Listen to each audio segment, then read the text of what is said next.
Un poco esta jornada, tanto lo que se ha vivido en la previa, esta jornada siendo las 10 de la mañana con 15 minutos, también qué podría pasar a futuro. Muchas cosas para analizar junto a Lesley Briceño, analista político y también docente de la Universidad del Desarrollo. Lesley, gusto de saludarla. Buen día. Hola, buenos días. Un gusto estar acá también. Lesley, bueno, a ver, primero, la votación del día de hoy, ya también lo conversábamos con el gobernador regional del Biobío hace aproximadamente media hora, 45 minutos. Nos tocaba durante la semana previa, hace 2 semanas, hacer diferentes encuestas, conversar con la gente en la calle. Algunas no sabían, primero, que había votación hoy día domingo. Otras sabían que había votación, pero no sabían de qué se trataba. Respecto de la información y el manejo comunicacional por parte del gobierno, ¿cómo se puede analizar lo que pasó en la previa y que también, por supuesto, podría influir durante esta jornada en la votación? Y ya lo vemos, de hecho, mucha gente en las comisarías excusándose de no poder votar como se lo hacía antes, que igualmente viajaba para poder realizar la votación. Bueno, recordemos primero que esto de la excusa, voy a partir con lo último, de excusarse, entre comillas, nuevo para algunas generaciones, porque desde hace ya varios procesos electorales la elección era voluntaria. Ya hemos cambiado y este proceso se transforma en un proceso obligatorio. Y efectivamente ocurre mucho de que hay una desinformación importante, tal como tú señalabas recién, de que del proceso en general. No solamente de que mucha gente tal vez no sabía que había elecciones y otras personas que no tenían muy claro qué es lo que se tenía que votar este día. Es algo que se da bastante, no es algo tan novedoso. En general nos encontramos con que pasó para el proceso de mayo del 2021, que mucha gente decía, sí, sé que hay que ir a votar y sé que son hartas papeletas, pero la verdad no tengo muy claro para qué es. Por lo tanto, una de las cosas que nos vamos a encontrar que hay una cantidad de personas que en general tendía probablemente a no movilizarse cuando el voto era voluntario, que tendía a no estar tan al tanto de lo que era el proceso electoral propiamente tal, y ese votante que probablemente es la mitad del padrón electoral es el que todavía no se ha informado y que probablemente se movilice y a último minuto decía. Pero claro, aquí hay un rol importante de cómo se desarrolla la campaña comunicacional y que aquí en esta elección específica es importante el rol del gobierno, pero también el rol de las otras organizaciones que están involucradas en todo lo que es el proceso electoral, las listas, los partidos políticos, etcétera. Sí, Lesley, respecto de aquello, a ver, el CERVEL también apareció las últimas 2 semanas hablando, informando respecto de este proceso. Pero claro, en la última elección para el apruebo o rechazo, ¿verdad?, de esta propuesta que se había entregado por parte de los convencionales, el gobierno participó fuertemente. Veíamos activamente al presidente en diferentes pautas de prensa, también incluso a otras autoridades, invitando a la gente a votar. Ahora como que hubo una especie de desmarque por parte del gobierno. ¿Esto a qué se debe? ¿Qué razones influyeron justamente que el gobierno como que apareciera solamente una semana antes, 2 semanas antes también, pero el presidente, por ejemplo, en ninguna pauta respecto de esta votación? Bueno, en general eso tiene varias lecturas. Primero, recordemos lo que ocurrió en el proceso anterior, donde al gobierno finalmente se le endosó la responsabilidad hacia que había hecho demasiada propaganda y que estaba vinculado un poco hacia una opción de la prueba. Recordemos el tema de que se imprimieron una cantidad importante de ejemplares. Recordemos también de que, como bien se señalaba recién, muchos ministros, el mismo presidente, y todo lo que era el equipo político estaba abocado a la visualización y la información del proceso como algo importante. Si bien nunca se señaló hacia qué opción votara, sí había una campaña publicitaria que llenó los medios de comunicación. Entonces uno podría pensar de que una primera instancia es, no queremos que nos ocurra lo mismo, en el sentido de que se nos criticó esto hace algunos meses atrás y hoy día solamente vamos a cumplir un rol un poco más de informativo y en el último tiempo. Pero también hay otra lectura que uno podría realizar en relación a este fracaso que fue el plebiscito de salida de septiembre del año pasado, en el cual lógicamente que el gobierno estaba, a pesar de que no lo explicitó en ninguna instancia de estas comunicacionales, estaba a favor de un triunfo del apruebo. Y obviamente que eso le trajo un costo político importante. Ahora, una de las lecturas que también se da es que el proceso no está, el gobierno no estuvo tan involucrado cómo se desarrolló, porque quienes tomaron la decisión de cómo iba a ser el mecanismo fue el Congreso finalmente, y ahí un poco de tomar distancia desde lo que efectivamente fue el proceso anterior, pero también como una lógica de, bueno, hay otros actores y hay otros grupos de personas que quieren este proceso de esta forma, y en eso se explicaría también esta distancia del gobierno. Si bien es importante recordar que en otros procesos electorales los gobiernos tampoco toman tanto partido, por ejemplo, con las elecciones presidenciales o las elecciones municipales o parlamentarias, en general es algo habitual que los gobiernos de turno no tomen tanto partido.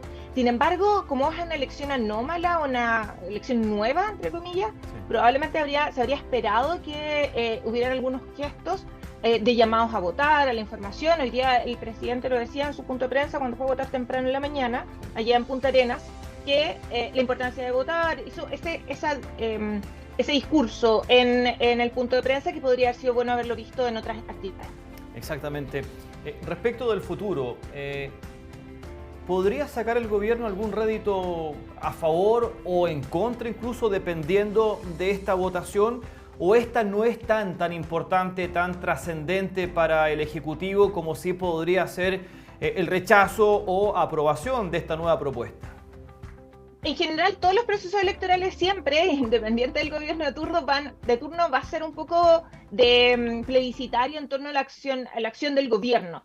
Cuando hay algún proceso de alguna forma, se está midiendo, es un buen barómetro para medir cómo está la percepción de la opinión pública en torno a lo que se está haciendo. Si bien esta oportunidad es algo totalmente distinto, no tiene que ver con elecciones de miembros de un parlamento, miembros de los municipios, etcétera, siempre tiene una lógica plebiscitaria. Entonces, ¿qué es lo que debería de considerar, entre comillas, un triunfo para el gobierno? Poder mantener un piso de lo que fue su medición anterior de septiembre, o sea, ese 38% del apruebo. De ahí para arriba, 38% en el sentido de lo que fue el triunfo del apruebo, claro, pero que también podría crecer un poquito más, porque habían sectores dentro de lo que era la centroizquierda que se identifican con el progresismo, pero que votaron rechazo. Entonces, cualquier porcentaje cercano al 38 mayor siempre va a ser a considerar un triunfo, porque hay una medición de apoyo electoral hacia ese conglomerado político, porque estamos eligiendo finalmente por listas.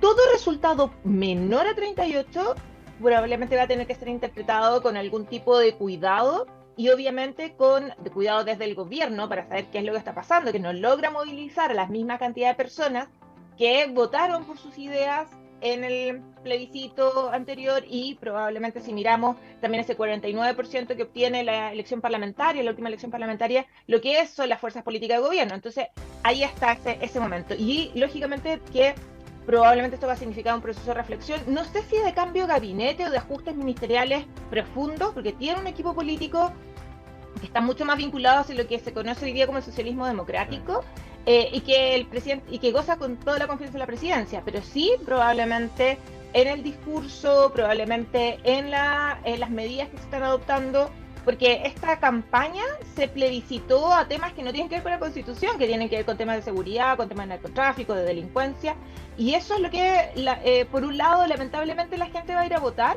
pero también tiene que ver con que nosotros tenemos que interpretar bien, nosotros como analistas tenemos que interpretar bien lo que la ciudadanía está diciendo en la urna. Exactamente. Respecto de aquello, Lesley, mucha gente desconoce por quién tiene que ir a votar. Acá en la región del Biobío son pocas las personas, a lo mejor un tanto reconocidas por la gente que va hoy día a llegar a los locales de votación.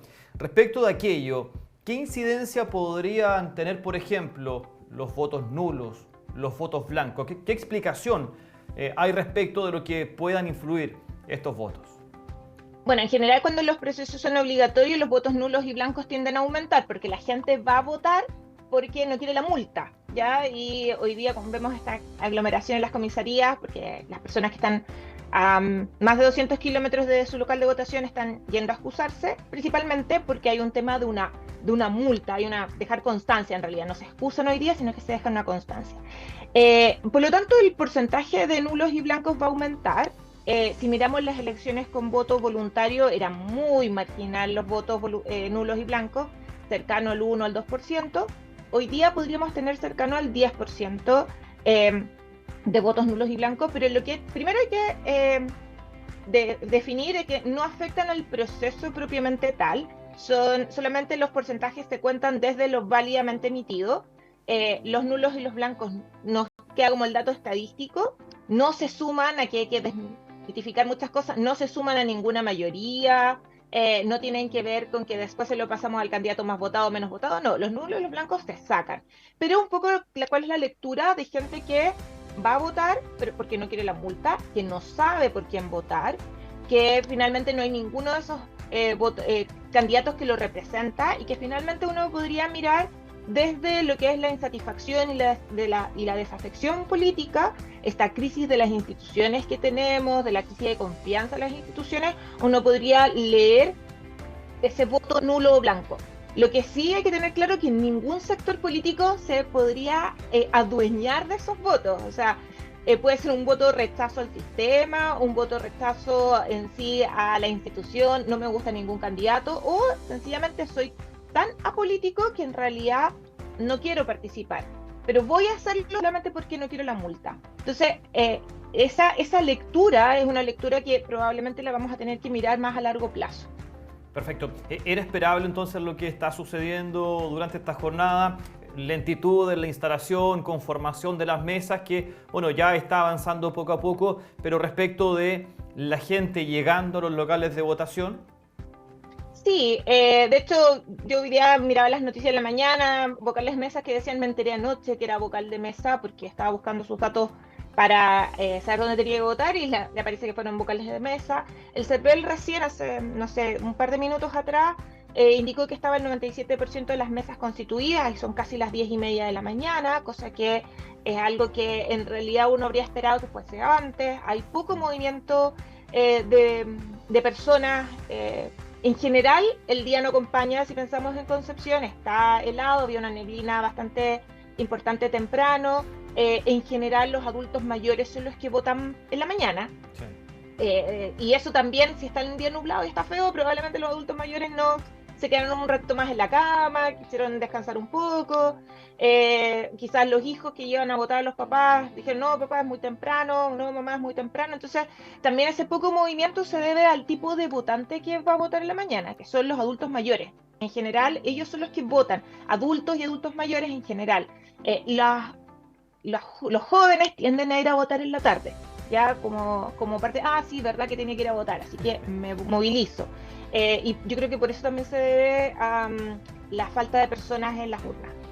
Leslie, como siempre, muy amable, muy gentil por estar en Canal 9, Bio Bio Televisión, no solamente aquí en Bio Bio Elige, también en el matinal Nuestra Casa, en el tablón también. Y bueno, la esperamos ahí durante la tarde para hacer una especie de análisis, de evaluación de lo que ha sido la jornada de votación y también, por supuesto, con los resultados ahí con diferentes analistas. Muchas gracias, como siempre, muy amable. Muchas gracias a ustedes y nos vemos en la tarde. Chao. Que esté muy bien, muchas gracias. Ahí entonces Leslie Briceño, analista político, también docente de la Universidad del Desarrollo, analizando, evaluando lo que ha sido hasta el momento esta votación en este día domingo 7 de mayo, elección a consejeros constitucionales que van a ser parte de este nuevo proceso de redacción de nueva Carta Fundamental para nuestro país y que se suma al trabajo que ya están realizando estos expertos que han sido designados por